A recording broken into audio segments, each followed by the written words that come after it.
ക്ഷേത്രത്തിൽ കയറി പൂജാരി പൂജ നടത്തുന്നതിനിടയിൽ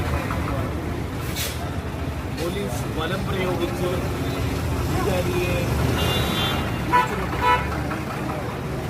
പൂജാരിക്കെതിരായിട്ടൊരു കേസെന്നതിരിക്കട്ടെ, ആ കേസ് അന്വേഷിക്കാൻ പോലീസിൻ്റെ മുന്നിൽ ധാരാളം വഴികളുണ്ട്, ധാരാളം സമയമുണ്ട്, ധാരാളം മാർഗങ്ങളുണ്ട്.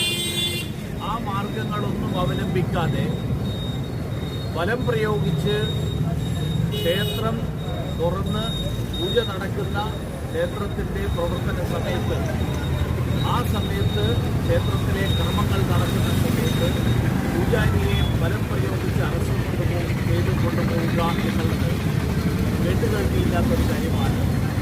ഇതര മതസ്ഥരുടെ കാര്യത്തിൽ ഇത്തരത്തിലുള്ള ഒരു നടപടി ഉണ്ടായിരുന്നെങ്കിൽ